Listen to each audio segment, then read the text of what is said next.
Welcome everybody to the next session. So we'll start on time. 9:10 is our session. So I would like to invite the chairperson Digvijay sir on the dais. Next, our co-chair Dr. Nilesh Kumar will be joining us shortly.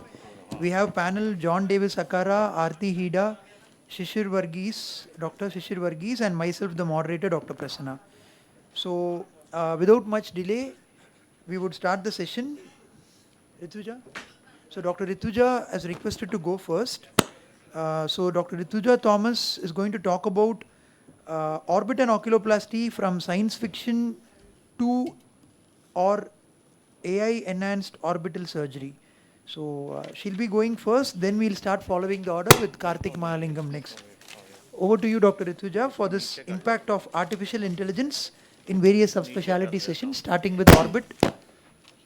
Thank you very much, Dr. Prasanna, and happy to be here today.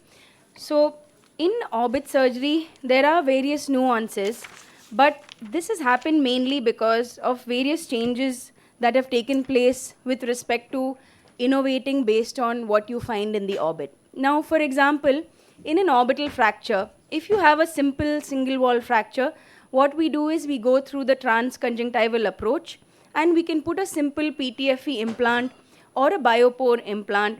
And for example, this is how you isolate the fracture site. And once you've got all the contents out of the fracture and make sure that there is no impingement of any muscles or tissue within the fracture site, you can go ahead and place the implant.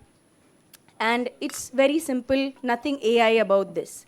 Now, with two wall fractures, it's best to use something called a titanium plate, which is preformed. So it comes like this. There's nothing, again, AI or customized about this. It comes in the set based on which side you want to do, whether it's a right eye fracture or a left eye fracture. And you can go ahead and place the implant in these models, which you can order earlier.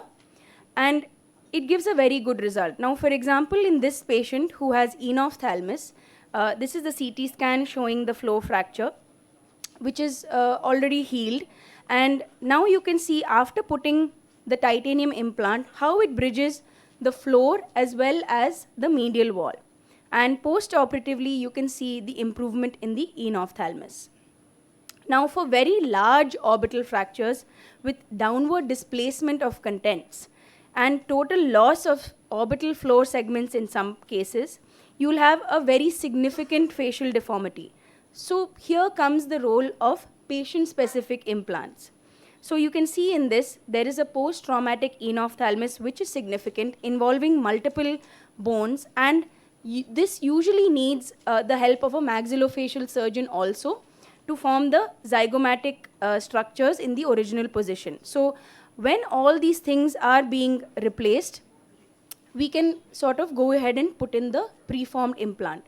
So this is a 3D modeling done with the DICOM images of the patient mirroring the normal eye, okay? And this 3D printed peak implant or polyether ketone can be put in the fracture site. So the only disadvantage of this is you need a wide exposure in order to be able to place the implant. Once the implant is placed, you fix it with screws as you would fix it for titanium implants, and then you get a good replacement of volume in the area where there is enophthalmos. Now, similarly in this patient, she had a similar issue, but you can also 3D print the titanium implant. So it's not just for the peak implant. And you can use these models before surgery, which are printed again based on the patient's DICOM images. So this is the pre and post-operative appearance. Now the advantage of 3D printed implants and patient-specific implants is you can measure the volume change, you can mirror the normal side or the fellow orbit, you can get better pre-operative planning and a precise contour match. And the good thing about this particular peak implant is that it has a very good biocompatibility and it's a convenient manufacturing process. For example, you tell the person to manufacture it, he will send it to you within about 3 days. Now, the limitation is, of course, that there is some amount of learning curve. Like I mentioned, you have to get a wide exposure and you have to be able to place it properly. And if the implant isn't suitable in some way, in some part of the structure, you have to sort of try and modify it, which is not possible with a titanium implant. Now, this is how we see the model before putting the implant for the patient. This is what the company sends you, and based on this, you can decide what modifications need to be made before you actually go ahead and put. So, for example, if this looks too long posteriorly for you, if it looks like it will go too far behind, you won't be able to place it, you can make it a shorter implant. Now, with respect to orbital decompression, so this is another thing into which stereotactic navigation has come in, and these are the various approaches for orbital decompression. So, what happens with navigational surgery or real-time imaging along with surgery is that it improves the strabismus outcome. So, you won't require, less patients will require strabismus surgery after getting a decompression, and it also decreases the surgical time, and it helps you remove bone more aggressively because you have an idea of where you are actually. And the only issue with this is that a navigation system is very expensive. So it's usually shared between 3 or 4 centers.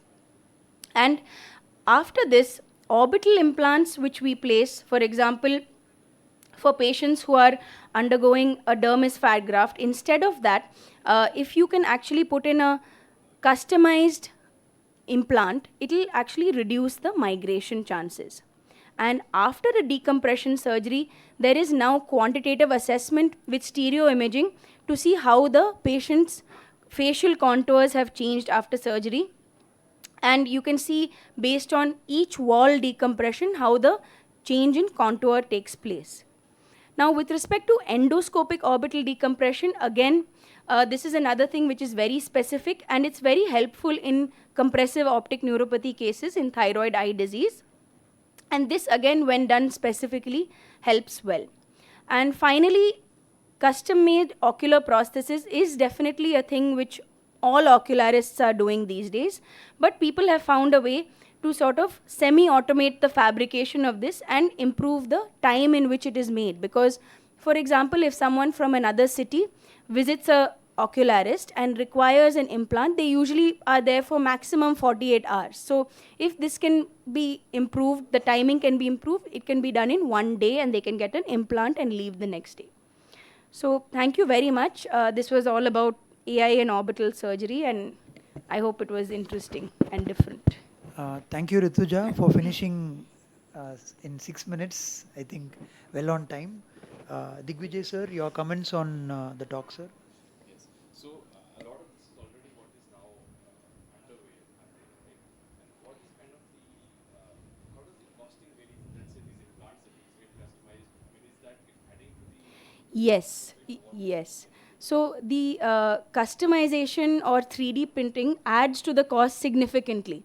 So for example, if you are using something like an EPTFE implant for a simple floor fracture, or using 2 implants for a floor and a medial wall fracture, that would hardly add to the cost by 2-3,000 rupees.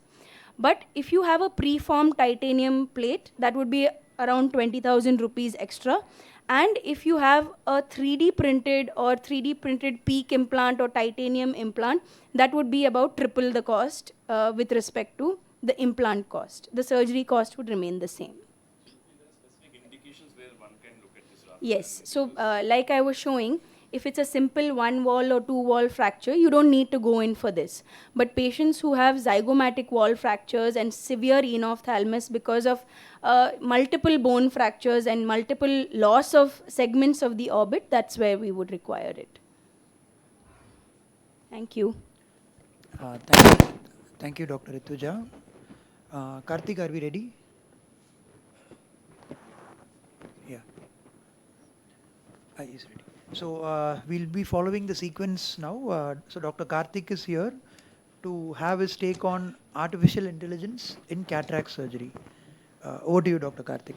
This one, yeah. Good morning, everyone. I first thank YOSI and AIOS for giving me this opportunity. I'm going to talk about how the artificial intelligence is used in our cataract surgeries.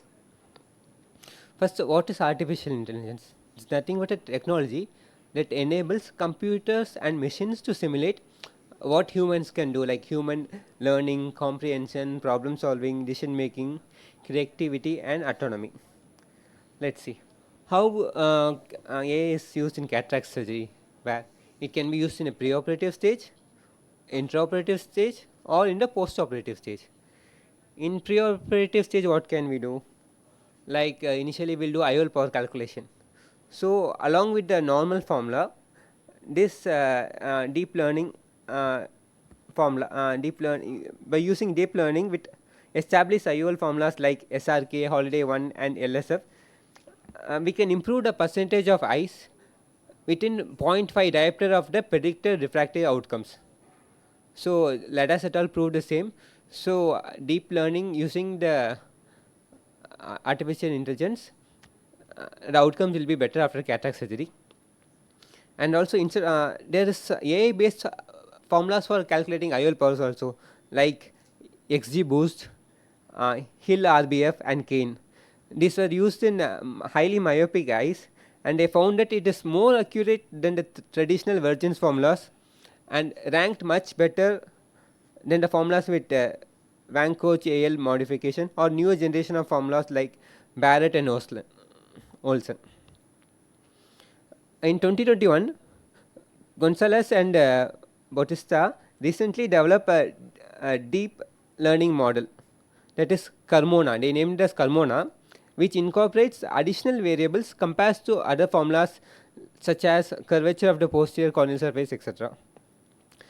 This Carmona model predicted IOL power was more accurate than the traditional formulas like Holiday or even emerging AI based formulas such as Hill RBF.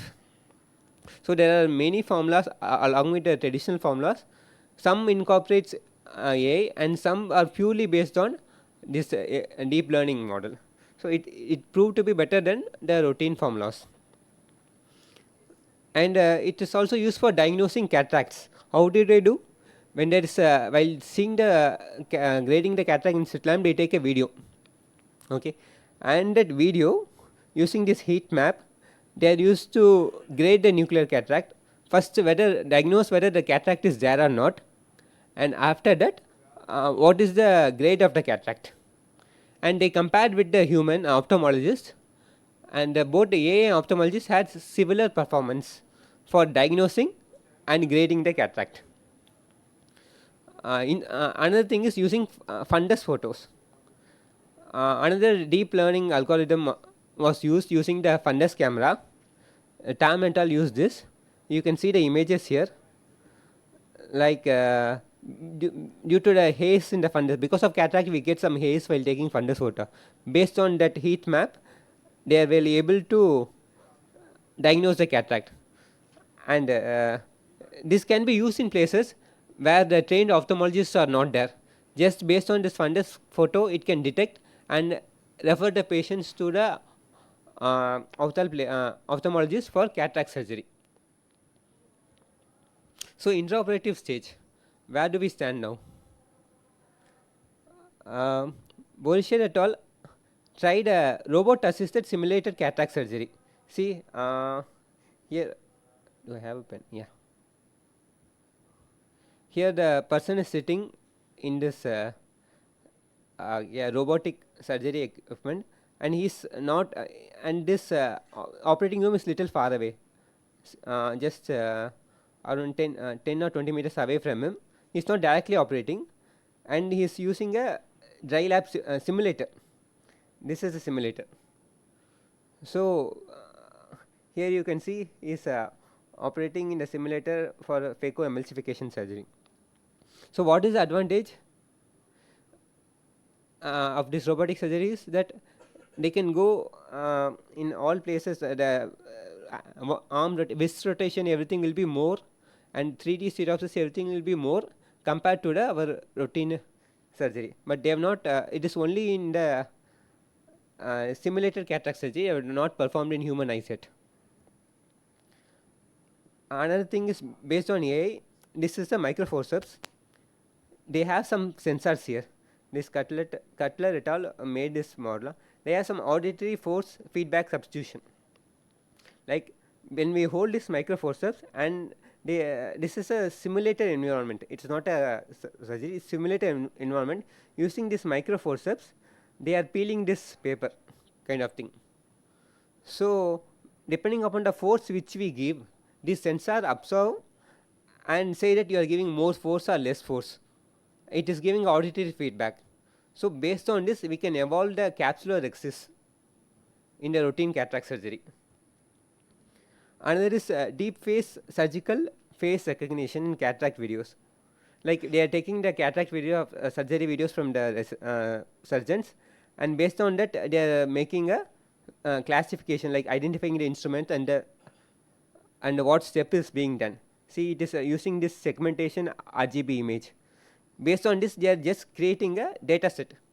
When we create a data set, later on we can start using to guide us intraoperatively. We can guide whether the process is going on smoothly or is there any problem. It can be based on AI, we can say, but at present we are just trying to correct the data set. So the application of AI in surgical recognition and workflow analysis could be practically useful in progression towards a more efficient, smart operating data. So this is another thing like a phaco tracking. It is a computer vision based motion analysis tool. See this one, based on our motion, it is based on our movement, it is able to find out how they are performing. A preliminary study of phaco tracking found that junior surgeons exhibited a longer path length and greater variation in total path length and longer time of the procedure and greater number of movements compared to senior surgeons. So this analysis can provide a valuable data for training, say that how they are training and how they can improve. And this use integration of multimodal imaging. Here we can see intraoperative OCT. Here we can see the any defect in the posterior capsule, and depending on that we can do hydro or placing in the intraocular lens can be modified using the integration of the multimodal image data. Post-operative stage where it can be used, one is scheduling. It can schedule a post-operative appointment, and based on the AI can predict, based on the type of cataract surgery, type of cataract, and based on the surgeon, it can predict what complication can happen and when they need to follow up. So AI can predict the same for post-operative appointments, and it also can use to predict in which patient can develop posterior capsular opacification after phaco surgery.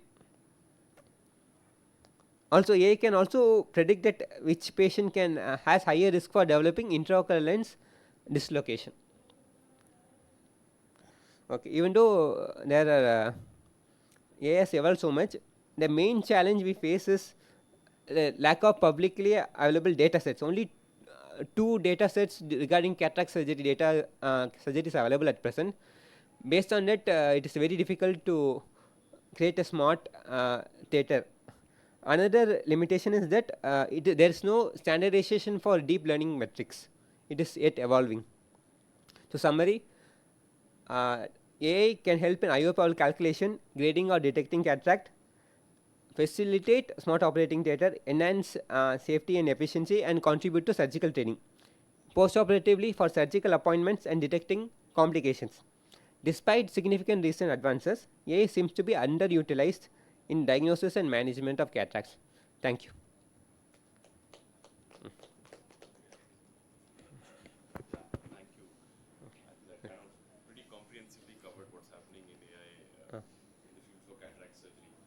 I think as you've shown that AI is now coming equivalent to what the human is able to do, at least for diagnosis of cataract. Yes, of course, from a therapeutic standpoint, it still is early. But we've been using it now for quite some time in terms of the, when you're doing those tele screenings and all. So there is, as of now, but it still isn't at that level, I think, of in terms of the agreement or accuracy. I was reading some papers, it was roughly in about 80 to 85% kind of values for the area under the curve. Anyway, clinical interpretation will be little different. So 80-90% is a good number for screening and sharing. For screening point of view. Standpoint, it is And for the benefit of our neophytes here, as role of AI in cataract surgery extends beyond the surgery itself. And today, biometry is a very important aspect of cataract surgery, which Karthi will agree with me, where AI is already a part of biometry. So the formulas that we have, most of the formulas have AI incorporated, and that helps you in getting the right biometry for the right eye. So AI helps you also in customizing the right IOL power, and that itself is a different topic, but I think that is another facet, as Yes. Digvijay sir told, very beautifully and extensively covered. Okay. Thank you. Thank you, Thank you. Karthik. If he has any questions, please feel free to ask. Between others, we will discuss a bit at the end. We now invite Prasanna to present on a 4D holographic model of metaverse with augmented reality with respect to glaucoma. Shishir sir, can you join the dais? So thank you once again, Team YOSI, for this opportunity. I'm just going to share my original work in the field of ophthalmology that I have done, and this is my literature. So this is one that you would have seen in movies, which really inspired me to get this innovation, and I'm trying to refine this innovation every year as we speak. So I call it the 4D ophthalmic metaverse. Can I have a laser pointer if it's available, please? Yeah, laser. So I also have a patent for the same, and these are the 6 facets I'm going to cover.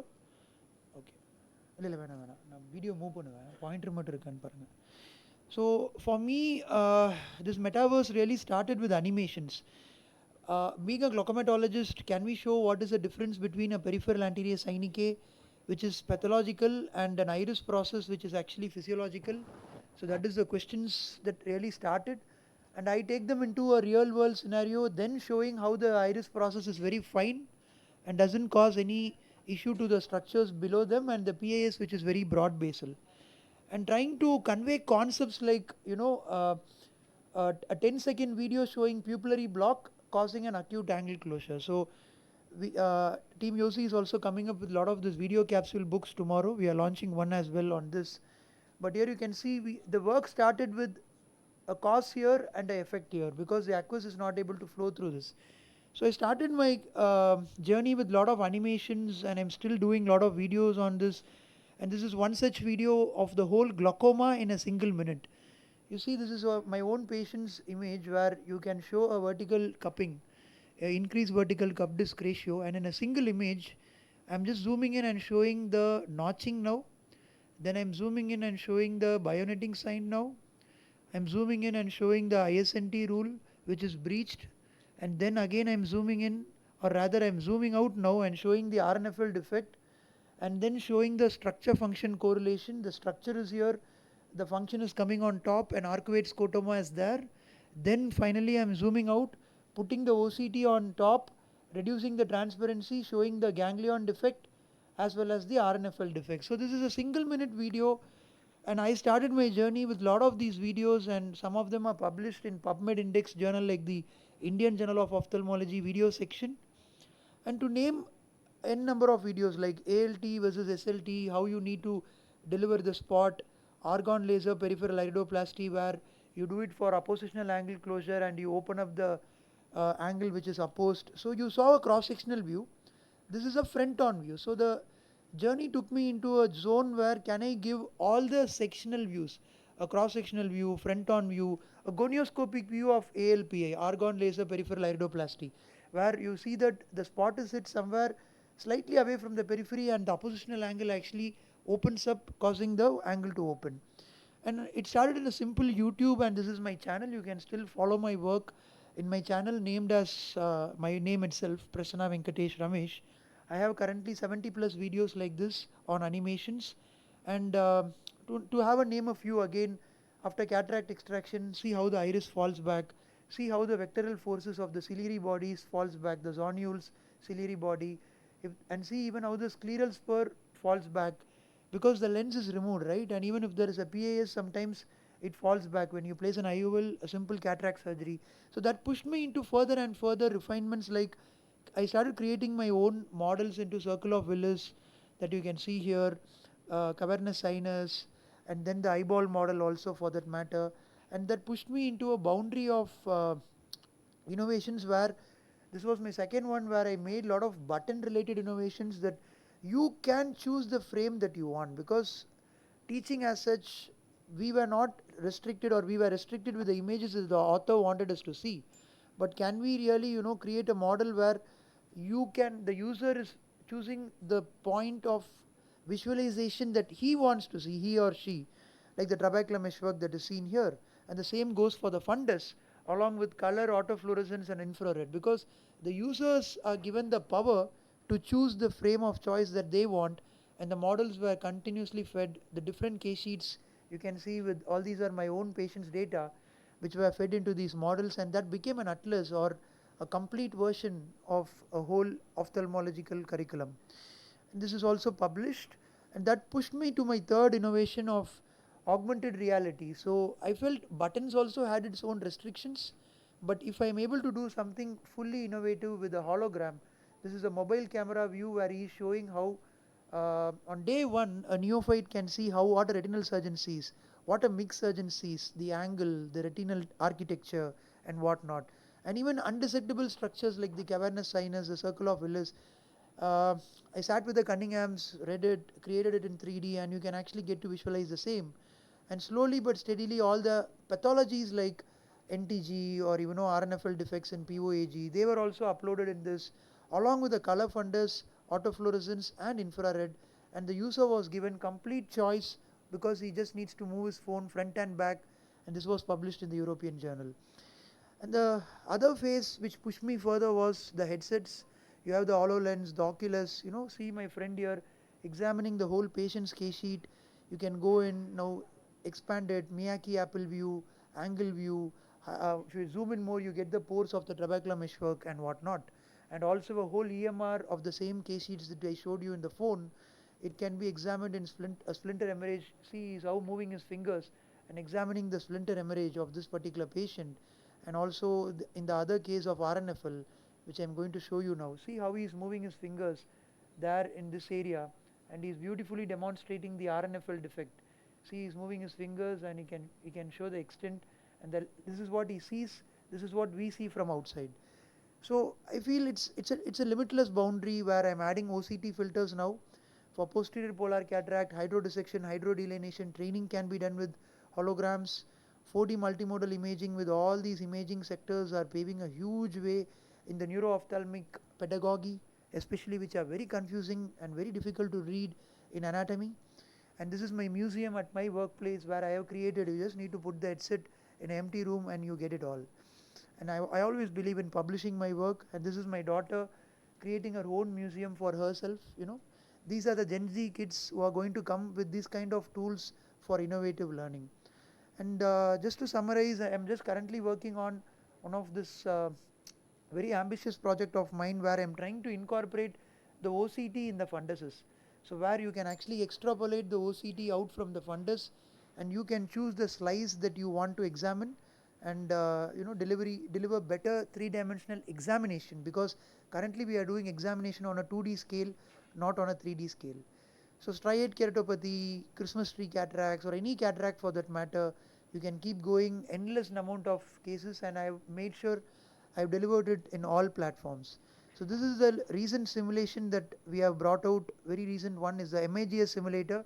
So again, see here, my dear friends, this is how his hands will look through his eyes, and not once but twice he can practice a very costlier implantation, an eye stent implantation, which is not very readily available, not once, twice, but multiple times, and you can go and have a successful implantation.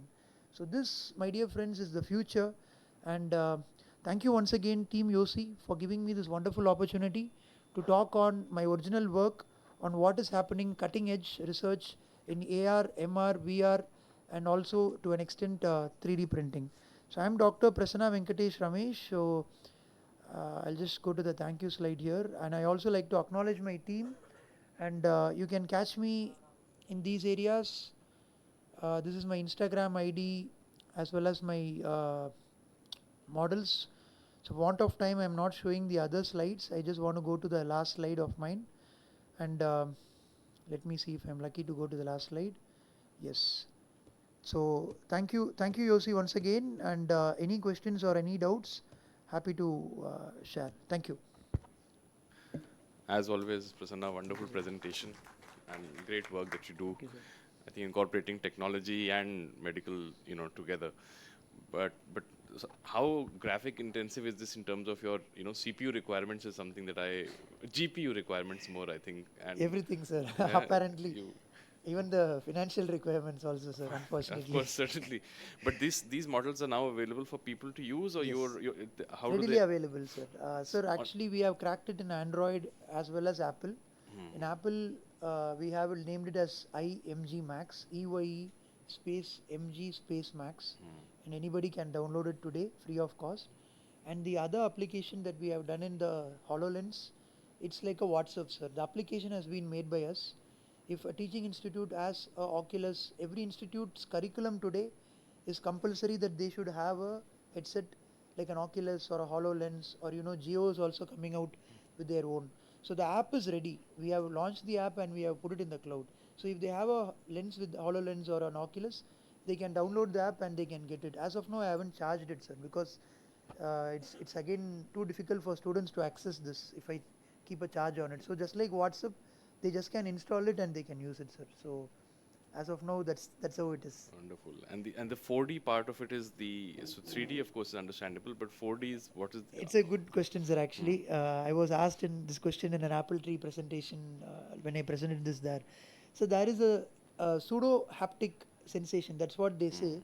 So when you touch the HoloLens, I mean the model, you will have a click sensation in your ear. I would relate it to the touch that you do on your phone when you don't put your phone in the silent mode. Yeah. When you touch, you are actually only touching, but the sound click, click, tick, tick, tick, tick, that makes you feel actually you are typing, but actually you are only touching. So similarly, when you catch the instrument or when you are trying to do a exercise, currently I am working on a vertical chop and a horizontal chop. So when you touch it, you will have a click sensation mimicking that you have actually touched it, but it is a pseudo touch.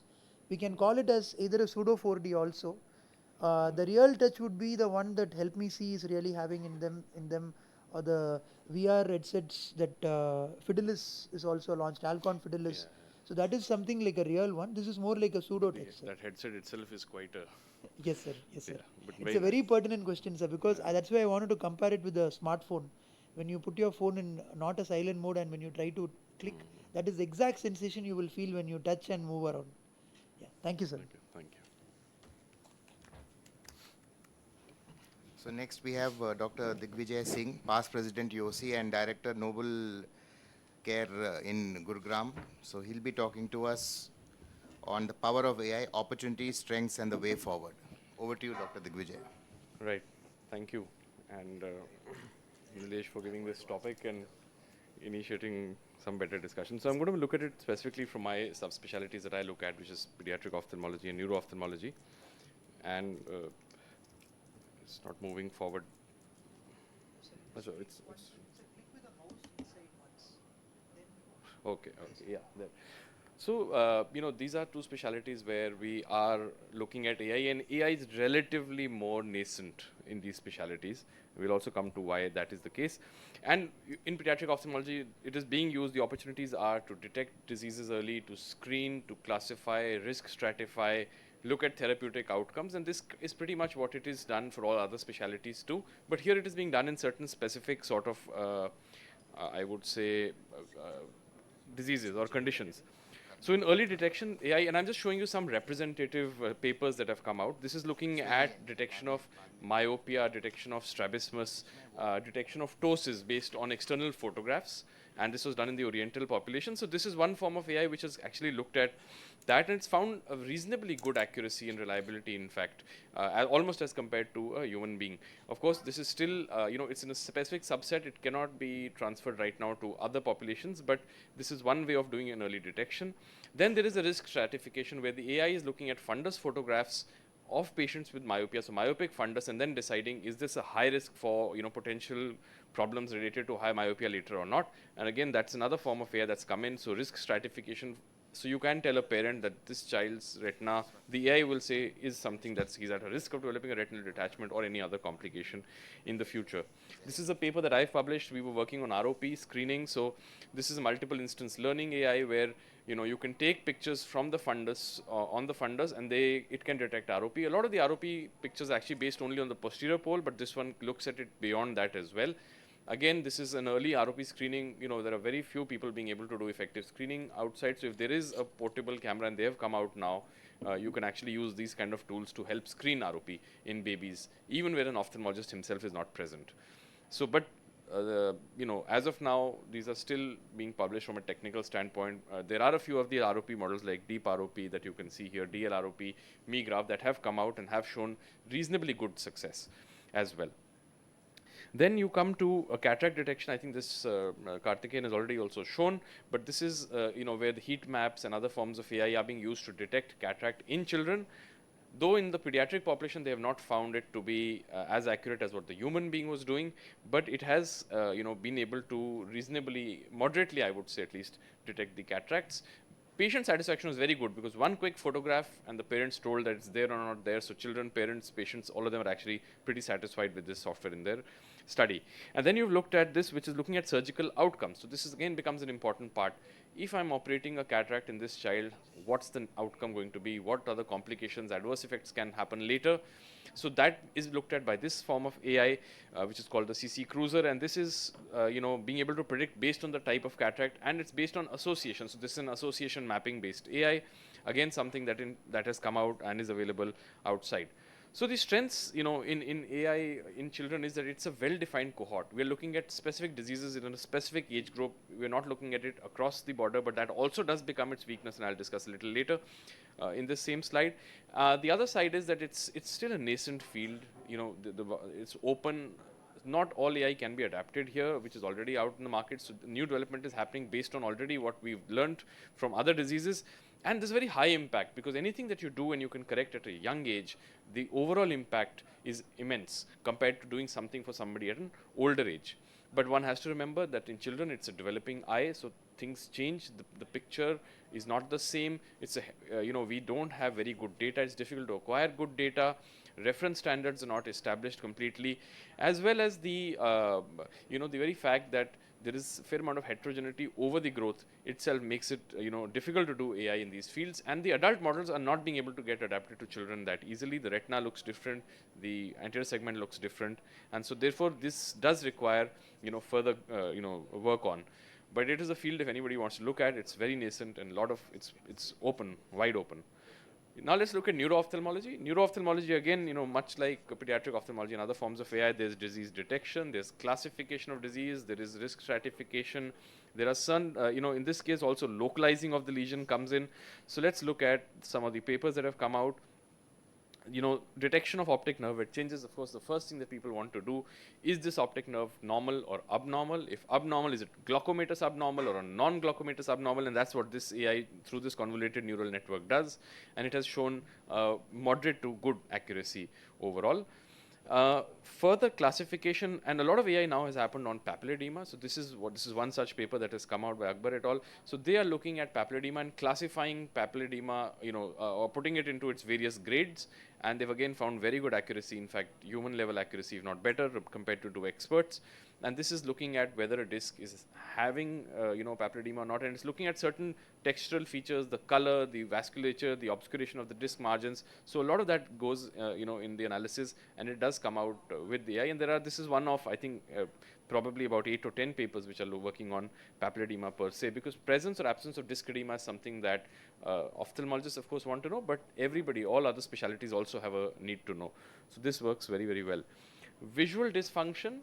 This AI looked at being able to look at visual fields, and there's again one which is done on OCT, but I just put one visual dysfunction as a representative paper here. This is looking at being able to analyze whether a particular field defect could be related to a cellar or a pituitary lesion among field defects of glaucoma. So they took lots and lots of fields, and they took patients who were thought to have glaucoma, turned out to be pituitary tumors, and the other way around, and they found that if you do train the AI, it's able to pick up certain patterns But unfortunately, the false positive was higher, so a lot of neuroimaging ended up happening in these cases. So they still have to refine this. But again, it can look at visual dysfunctions or visual function dysfunctions, in fact, going on. And then in ocular movement disorders, AIs have come about because again, this is an external thing. You can do you can do an oculographies, you can do EOGs, you can do just videos, plain photographs using the smartphone to be able to detect squints, ocular movement disorders, nystagmus, and StrabNet is one such software that came out and it's been able to detect vertical squints very well. Likewise, nystagmus has also been able to be detected with AI, and more so, even trying to localize which type of nystagmus. Is it central? Is it peripheral? Is it vestibular? That again, AI has been analyzed to look at that. Myasthenia gravis based on facial features, ocular movements, presence of ptosis, variability, all that. There's another AI tool that's being developed to be able to detect that. So people at home can take pictures ultimately and know if there is a variability or a diurnal variation that they are actually facing based on the AI. The strengths of this is that in neuro-ophthalmology there is a lot of pattern.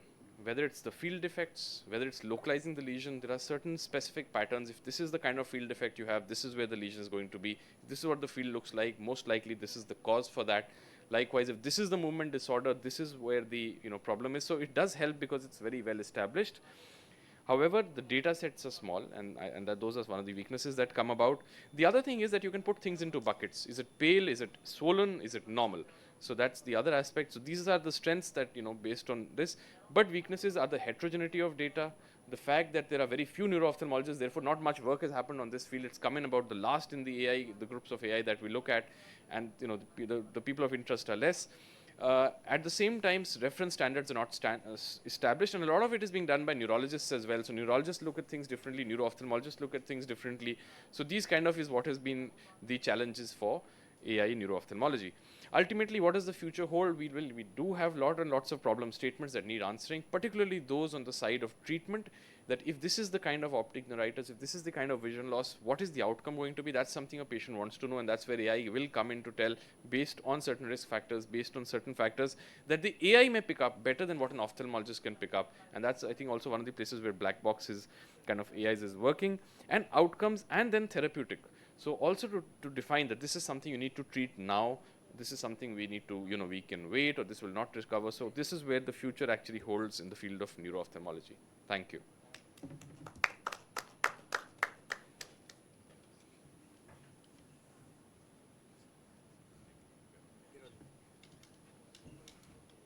Sir, one main thing, right now even the new update from Zeiss in the HFA, it's very difficult to find the neurological settings.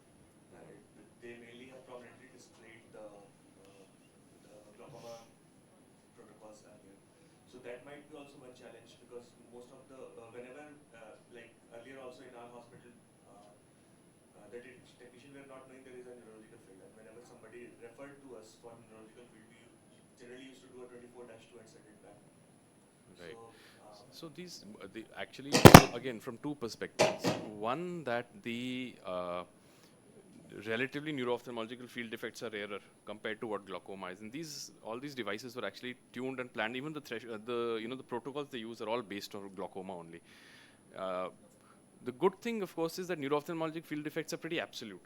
So there could be hemianopias, quadrantinopias. So if you actually pick up that, it's easier to pick up. But the current fields aren't really designed to pick up neuro-ophthalmology. We kind of decipher it from there, but it's so not. to train the AI based on those parameters Is a challenge, and that's why you saw that differentiation between glaucoma and pituitary was very difficult, and they ended up doing so many imaging and realized that no, this was glaucoma in a different form. So probably we will have to have a first to set a protocol for neuroimaging, perimetry, and then to go Then to train an AI. yes, That will be yes, the way forward. yes. It would also be really good if you could train the AI, especially in our country where we do this mass school screenings, where they can easily pick up these refractive errors. Yeah, And so I think AI based on the photo refractor, if you've seen that photo refractor, those small photo refractor yes, cameras, right? So they give you refer, not refer, based on a certain. It's kind of a very rudimentary form of AI in a way, but it can be enhanced to look at multiple things at the same time, whether it's strabismus or ptosis or cataracts or the difference in the Bruckner's reflex, difference in the red reflex, picking up refractive error. Very surprisingly, I mean, that paper which was looking at myopia is just looking at a photograph from in front and a photograph from temporally. But I guess in the Oriental population, there, the kind of, if the eye is slightly prominent, they think it's myopic. So it picks it up. But in Indians, it will not work that way.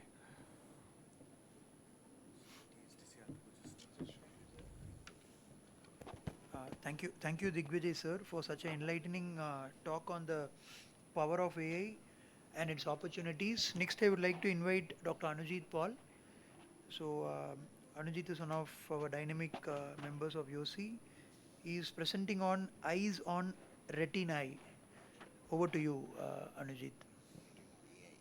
Yeah, it's retina or retina AI? Mixture. Mixture. Okay. So it's not a typo, right? Okay.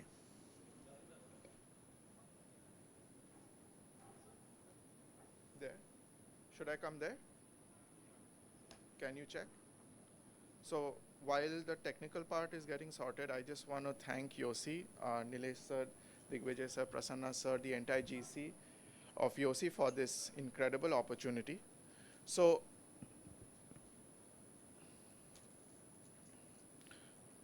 my topic is to discuss what's happening in the field of AI in retina. But before that, I just would like to share some light on our current concepts of AI and what we are thinking AI to be. So currently, actually artificial intelligence, we are quite far away from it. We are currently in the state of machine learning, deep learning, and I think in the last 6 months, we've gone into generative AI. So what happens in machine learning is that the machine is taught to learn the way a human acts. There are lesser prompts and the machine can respond faster. While in deep learning, there is a feature of raw data which is fed into the machine. The machine takes a lot of time to extract this raw data and formulate its own way of functioning, and therefore data is brought in from that. So currently, everything that we are doing, especially in imaging, especially in glaucoma, especially in retina, is based on machine learning and deep learning and how we can train our machines to work a little bit smarter. So just to summarize, machine learning requires structured data while deep learning does not, but machine learning requires less time and less core functionality of CPU. Digvijay sir was discussing about functionality. So it's deep learning that requires a lot of CPU energy and GPU energy to produce heaps of interpretable data from the data we provide to it. So now the question is, how can all this be used in retina?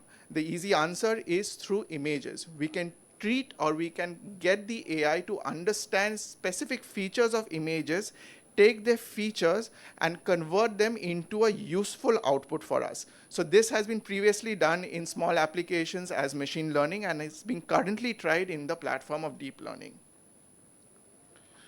However, it is very important to note that in the reality, in 2025, the current reality, we are only doing mass screening with AI. Most of our research is tuned towards mass screening, which is actually a good thing because we want to use AI to do the things that humans cannot. There is very little implications right now in electrodiagnosis, genetic diagnosis, as well as diagnostic testing. So what actually is happening in something like this? So the machine is taught by the user itself. The machine marks certain features and the user marks certain features, and the machine is taught to identify certain features in the retina like a hard exudate, a soft exudate, a microaneurysm, and is asked to map these areas. Map it not only in terms of breadth of extent, but also in terms of depth of extent, because these features is what the machine can take as binary data to incorporate inside. So this is a slightly complicated image, but if you go with me, I think I'll be able to explain it. So an input retinal image is taken in by the machine, and there is a pre-trained DR grading which is subjected to it. Right in the beginning, the AI is taught to identify for clarity, for field of view, for ability to grade, or to identify any artifacts. If it has passed that, then the AI tries to identify any lesions that may be present. So over here, like I said, the depth of screening as well as the breadth of screening plays a huge role in the screening process. So once it's able to identify that this is a microaneurysm, or this is a rod spot, or this is a hemorrhage, it starts to segment it. How many of them are there? Are they relatable? Are they coming together? Are they present where I want them to be present? And if at all, can it be confused with something which may be an artifact? Once it does that, the AI is trained to create a grading system depending on what we give as input, the machine perceives as machine learning or deep learning, and the output is extracted. So this is an image that even Prasanna sir showed right in the beginning of his slide. So this is a 3D interpretation of what our retina looks like with multiple A scans. So you can see what the AI is doing is that it's taking all these intraretinal fluid and subretinal fluid as well as exudation and converting it into a binary image that it can pick up, and for our convenience, it is color coding it for us. So fundus image is now currently, through most studies, passed through deep learning. Deep learning algorithms are trying to pick up certain features of the retina and are trying to put it in a certain way in which it can be interpreted not only by the system, but an output that can be interpreted by humans. So coming back to this image that I had shown you right in the first part of our slide, we are currently trying to create segmentation based on OCT as well as clinical fundus photos. We are trying to identify fluid, the fovea, vessels, microaneurysms, hyperreflective membranes, other OCT biomarkers, as well as drusen's and hemorrhages. So as we are getting better, I will come to some studies and some research work that has tried to put this into application. But the idea in retina, as well as in glaucoma, is to identify these key features and bring them and predict certain features based on demographic data, clinical data, to predict disease outcome as well as progression. So this was a study that was done to check whether we can actually predict the same results that an individual retina specialist is doing by clinical examination or by the OCT. So you can see that current research in terms of screening has become quite good in identifying features and biomarkers in terms of retina and subretinal lesions and areas. This is a representation of macular edema and certain spots. So like I said, that it tries to identify areas of membranes, areas of fluid, and then tries to map it according to time. On the right-hand side, you can see that over a number of months, it is trying to measure the size and the depth of a geographic atrophy, which is increasing in size over time. This is through repeated examinations of the fundus. These are some AI images of the AI trying to measure drusen and the confluencity of drusen, whether we can predict an algorithm for this patient to develop geographic atrophy or not.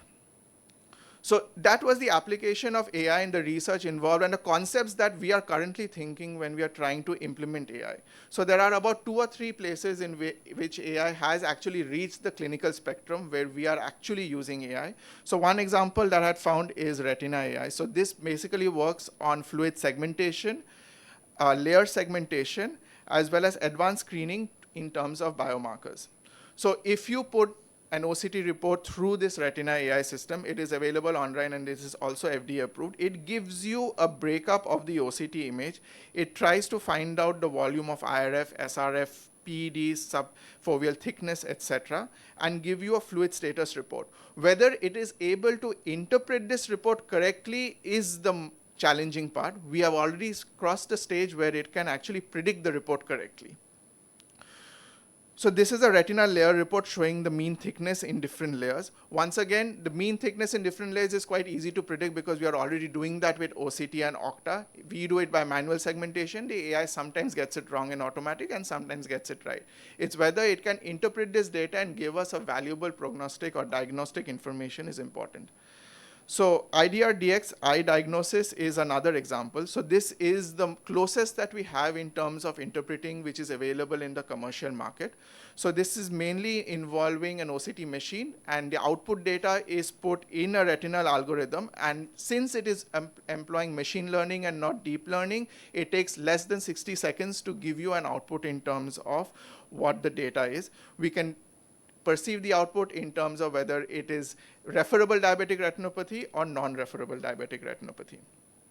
So there was a small portion about black box in AI. So black box in AI is also something that we need to be aware about. This is something that is coming as a slight disadvantage to us. So there are many cases in which we put in an input algorithm, we have trained the machine to search for certain features, but the output algorithm is something that the machine gets totally wrong, or the machine gets right, but we do not know how the machine is doing it. For example, we are seeing hard exudates and soft exudates, but the machine is training or trying to predict this as something maybe as a PDR or an advanced diabetic eye disease, whereas the normal case it would just be an NPDR. So this is where the transparency or the interpretability of AI algorithm is lacking, and we do not know which algorithm the AI is using in spite of training the AI to use the correct algorithms.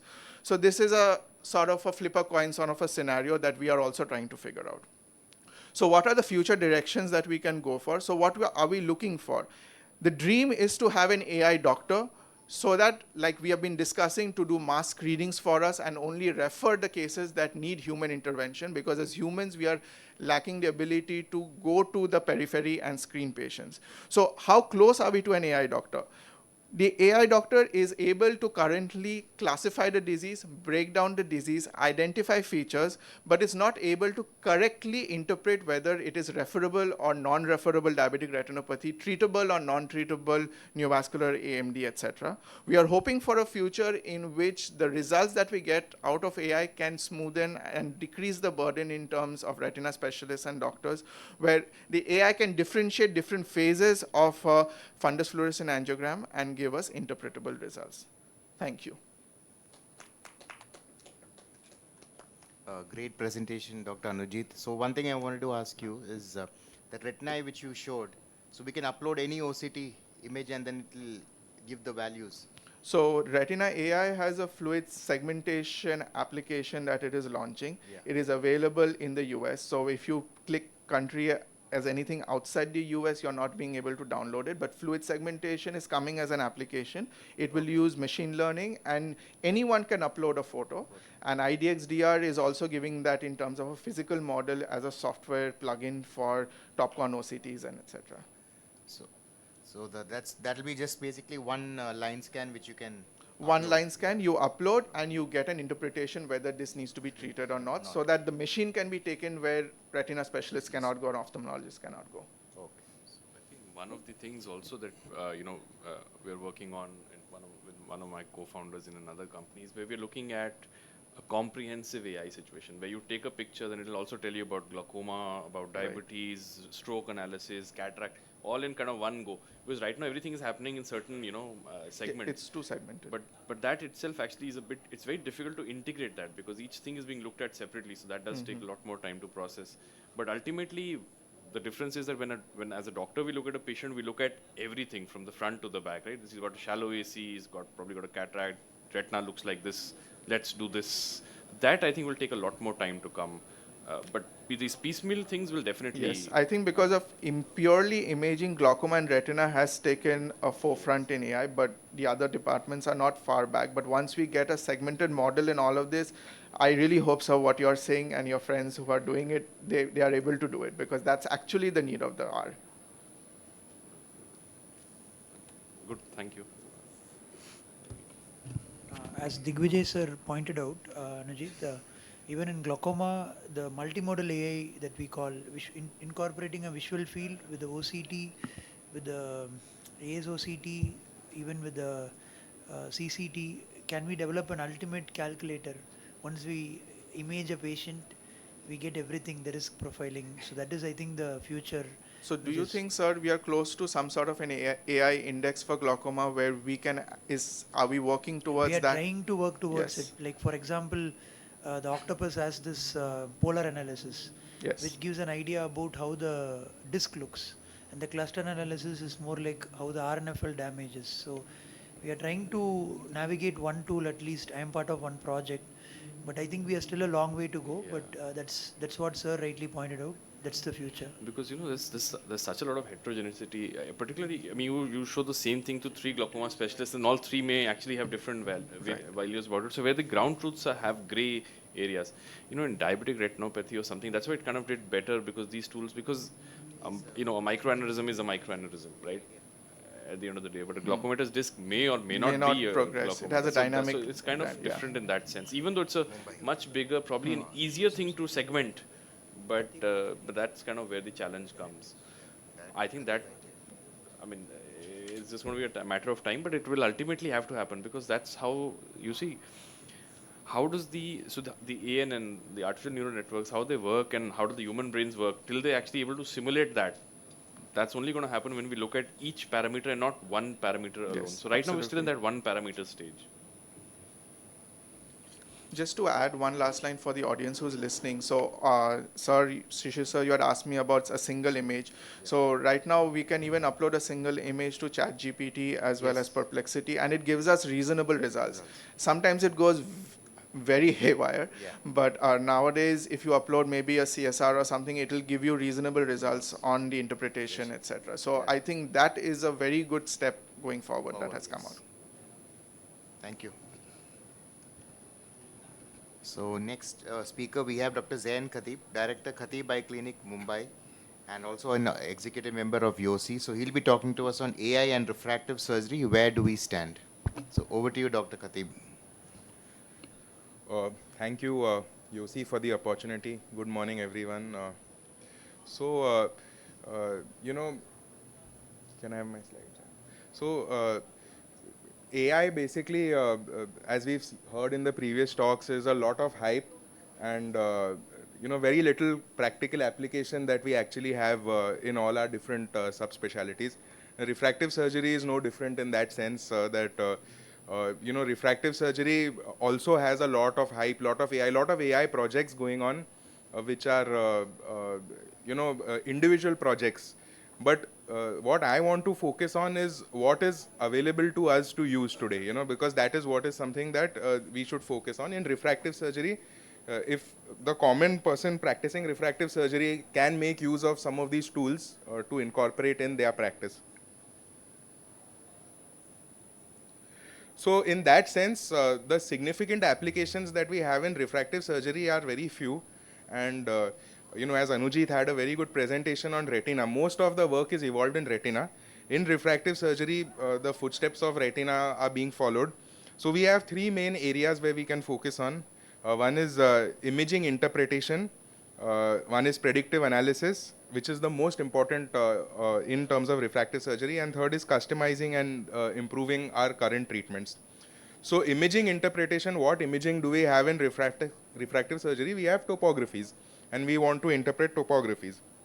So, you have your normal quad maps in refractive surgery, where over a period of time, we as doctors are trained to identify where are the suspicious areas, is the elevated area coinciding with the suspicious area, and these sort of things. So this, if you can train an AI to kind of tell you, that is what would be the AI component of it. So right now, when we talk of Scheimpflug devices, there are three Scheimpflug devices in the market.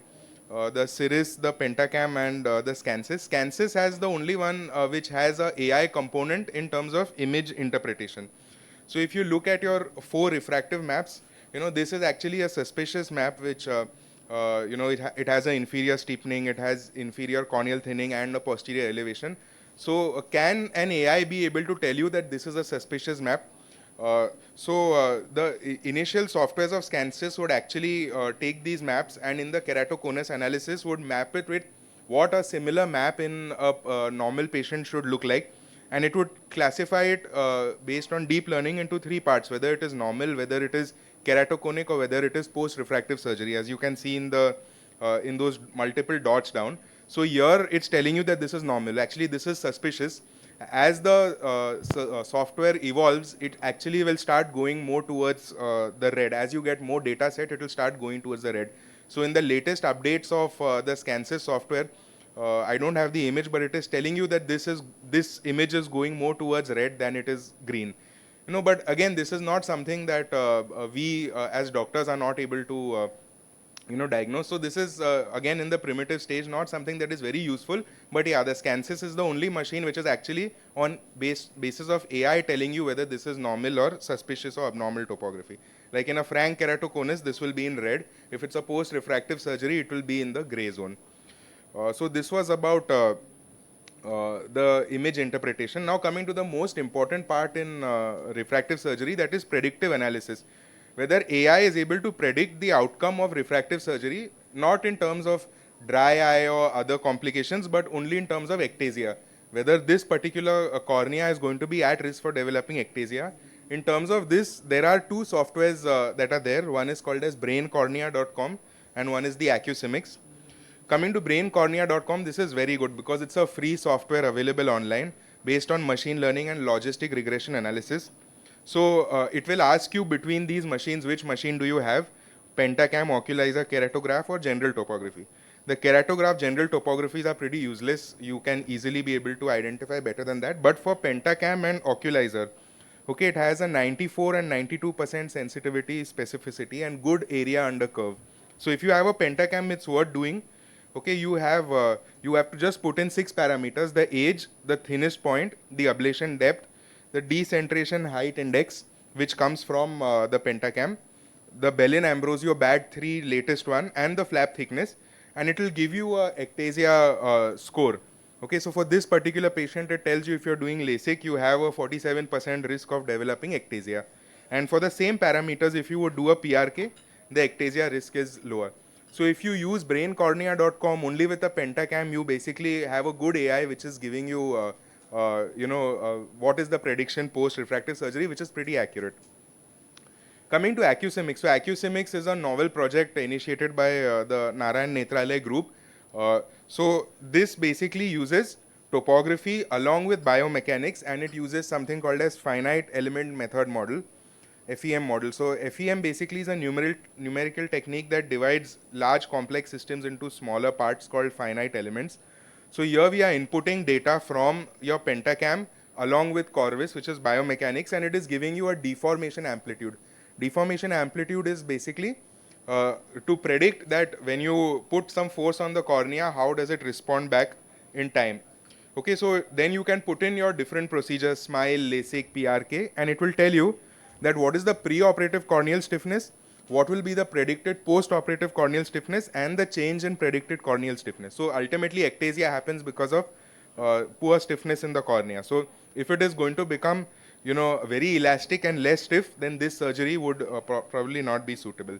So NN is doing a lot of work on this. They've finished their initial trials. They have made an AI model using 529 eyes from multiple centers, and they've successfully predicted post-op ectasia in 7 eyes. So that is something that is quite useful. So this is the first AI-based software for refractive surgeons in the world, and the data set is specific to India. So because it is done in NN, of course it's not yet commercially available, but very soon they are planning to make it commercially available.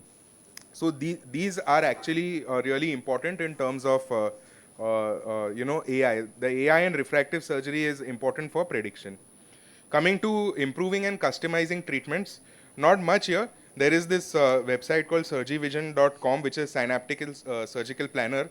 This is very, very good for precise prediction of outcomes and developing nomograms. So normally when we do refractive surgery, we expect we put in the number and it will become 0.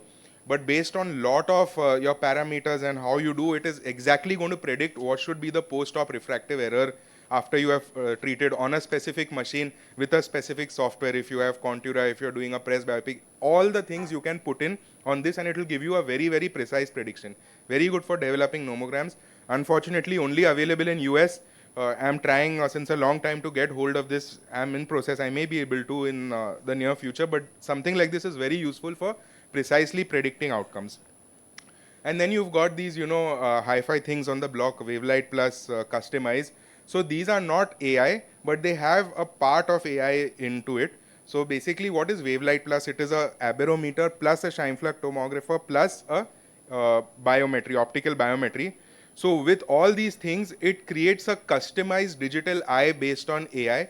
And based on the digital eye, which takes into account cornea and lens tilt, it will tell you what should be the exact refractive error to treat, apart from the refractive error that you have got with your thing, and then you can decide which to choose from these. Okay, there are initial studies which are saying that you're getting 6:3 vision in 10% patients and 6:4 vision in about 50% patients. Now, these are like, from big centers. We don't know whether this actually works or no, but yeah, this is the promising future. So that's all I had to add in terms of refractive surgery. We don't have much, but let's see in the future what happens. Thank you.